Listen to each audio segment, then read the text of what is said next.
Check out FlipsideGaming.com for all your gaming needs. From October 28th through November 4th, Flipside Gaming is holding their Halloween sale.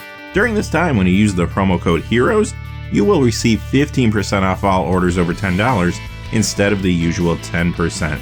Remember though, to support the channel, you must enter the HEROES promo code to replace the default one like you see on the screen. Also, they now have pre-orders open for Theros Beyond Death Draft and Collector Booster Boxes while supplies last.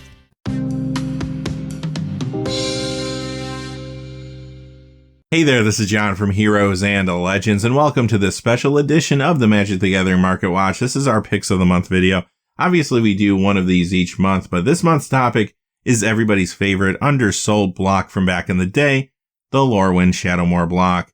Quick reminder about the Picks of the Month videos. They do go out to the gold patrons first, so by the time you see this on YouTube, it could be about 48 hours. Prices might have shifted a little bit, but I'm not anticipating any big changes with the cards we're talking about today, at least in the short term. Also, just a quick reminder, refer to the beginning of the video for the details, but right now FlipsideGaming.com is doing their Halloween sale. If you use the Heroes promo code, you will get 15% off instead of your regular 10% off. And just remember to put the Heroes promo code in to overwrite the default one, and that way you can also support the channel at the same time, which is always appreciated. So thank you, but without any further ado, let's get into it. The reason I wanted to look at these cards today is because, as you know, they tend to get a little spiky, especially the rares when a little attention hits them. It's just because they are getting harder and harder to find in good condition. So today we're going to look at 10 cards and one honorable mention that are actually pretty decent commander cards in most cases. Sometimes they see play in other places too. But I picked cards that haven't undergone those really aggressive spikes yet. With that being said though, the purpose of this video is not go out there and buy 100 copies of any of these cards.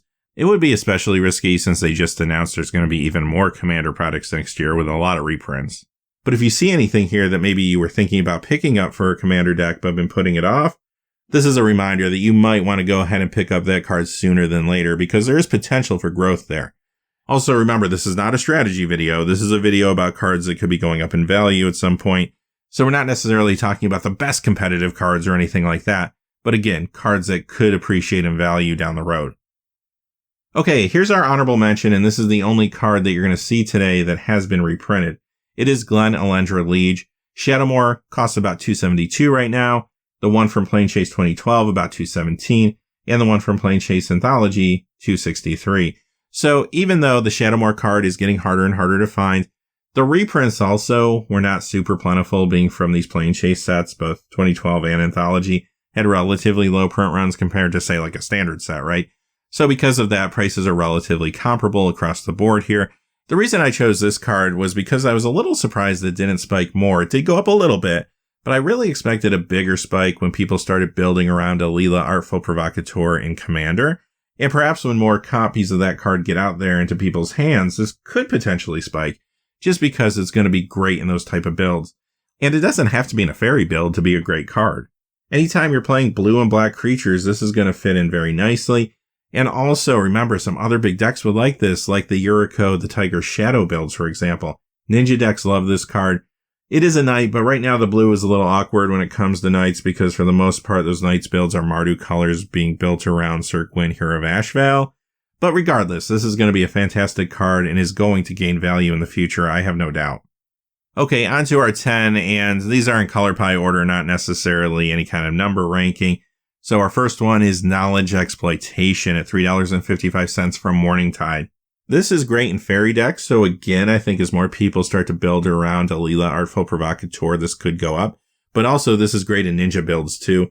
The power here, search target opponent's library for an instant or sorcery card. You may play that card without paying its mana cost, then that player shuffles their library. You also even have the ability to play this for cheaper with Prawl. You know in Commander, people are going to be stocking up on super powerful instants and sorceries. Being able to tutor something powerful out of someone else's deck is a huge play. Next is Sigil Tracer from Morningtide. It's at $4.37. Now, this is a merfolk and a wizard, so you know you got two very relevant tribes there. I do like this a little bit better in wizard decks. This is going to work great if maybe Inala Archmage Ritualist is your commander. And just simply because you can pay a blue and 1, tap 2 untapped wizards you control, copy target instant or sorcery spell. You may choose new targets for the copy. So notice that this doesn't tap to actually activate. You could tap it as one of the two wizards if you needed to, but in some cases, you might be able to tap a whole bunch of wizards and pull this ability off more than once. That could be really sweet, right? Being able to copy spells, and again, it's copy target, so it's not just your own spell. Somebody could lob a spell at somebody else, you could copy it and lob it somewhere else. Very, very powerful card to have, and still very affordable. Wanderwine Prophets from Lorwyn at $4.56. Another Merfolk wizard, but this one is probably better in Merfolk builds because it wants to sacrifice Merfolk. Whenever this deals combat damage to a player, you may sacrifice a Merfolk. If you do, take an extra turn after this one. This could be a way sometimes for Merfolk decks to put away a game. Now, this is a little expensive and you do have to champion a Merfolk, so that can be awkward at times. But being able to take extra turns is extremely powerful, especially towards the end of a game. If you can get by with this, maybe make it unblockable somehow, and then just go ahead and keep sacrificing little Merfolk, you can basically just go ahead and take your opponent down to 0 just by attacking over and over again and taking those extra turns. Good card to have in a Merfolk build. We'll move on to black with Umbra Stalker from Eventide at 48 cents. Very cheap card, a card a lot of people forgot about. It is a little expensive, 3 black and 4, but the place I might think about playing this is perhaps a Carrick Son of Yawgmoth build. Those are very popular right now, and I think this card was overlooked a little bit. Now, clearly, if you play this in Commander, you want to be very devoted to black. That's where this card is going to excel. But another thing to point out is Theros Beyond Death is coming, and already a number of cards have been leaked, and no surprise, Color Devotion is an element there. So who knows, this card might be more sought after once folks start to see more cards from that set. Nova Chaser, as we go on to red, $4.03, this one's from Lorwyn. Elemental fans are going to like this card, maybe Omnith Locust the Royal is your commander, for example. But also, remember, not too long ago, Commander 2019 came out and gave us Greven Predator Captain. This card plays very well with that too, and another card that I think got overlooked a little bit when that came out. Champion and Elemental might be awkward, but many times those builds are already running some Elementals like Ball Lightning, Lightning Skelemental, etc. Here's a green card, Dramatic Entrance from Shadowmoor at $1.75. Now granted, there's cards out there that do this type of thing in a better way, sure, but this is not a bad redundancy to have in any deck playing green and Commander as long as you have some big creatures.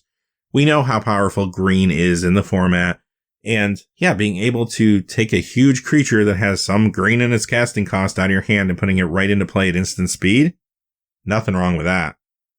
Okay, on to the multicolor cards with Wart Bogart Ante, $3.65. This is a great card for a Goblin Commander build, either as a Commander or part of the 99. I've seen it used as both. But the reason I really wanted to point out this card today is not because of Goblins, but because of one of those Brawl Commanders, Korvold Fakehurst King. This plays very well with that card, and I do see a lot of people working it into those Commander builds. Because of that, I'm a little surprised that this hasn't gone up more recently. We move from Lorwyn to Shadowmoor again with Sye River Cutthroat, $5.20. Okay, maybe this card isn't as overlooked as others, it isn't as cheap as many of the others on the list today, but it's still a great Commander card that I do think has room to grow. Many times I see players use this as their Commander, and this is also very good in Merfolk as well as Ninja builds. We'll stick with Shadowmoor with Thistedown Liege for this one, $1.53, very cheap pickup here. This is great for Flyers builds and Commander, so if I'm playing Azorius Colors, this is a fantastic support card. Those white and blue Flyers in the air are going to get a bump from this card. If they are white and blue, they get +2/+2, which is phenomenal. And yeah, this is a Kithkin too, which Kithkins haven't been doing a lot, but the way Wizards has been going back and revisiting tribes, you never know when they could get a push again. It is a knight too, but it is blue, so it suffers from the same issues Glen Elendra Liege does. This next card is the most expensive card in today's video, Shelldock Isle from Lorwyn, $7.99. And it is the one card that isn't necessarily like a fantastic Commander card. Just because to get the ability to trigger, you do have to have one of the libraries in the game be under 20 cards, which is going to take a while. It could be okay, I suppose, but it's not amazing. The reason I did want to point it out, though, is this does see modern play in Dimir Mill. Now, with that being said, there's a lot of raw power behind this card. It's always a great cube card. You see this show up in a lot of cubes, as a matter of fact. And I think considering this is a Lorwyn rare that is yet to be reprinted, the price point is not bad when you take all that in. So I just wanted to throw this one out there for you and just make sure it stays on your radar. All right, that wraps up our picks of the month. And as always, hey, thank you for your support. Thank you for watching the videos, commenting, liking, sharing them. Can't tell you how much that means to me. But until next time, hey, thanks for watching. Please remember to like and subscribe and have a great day. Hey, thanks for watching. This video is made possible through the generous support of viewers like you on Patreon. Check out the description below for links to our Patreon page as well as our Amazon affiliate store, where a small percentage of all sales will also help support the channel. Finally, if you haven't had a chance yet to subscribe, hit that subscribe button so you don't miss any of the new videos on Heroes and Legends. Talk to you again soon, and have a great day.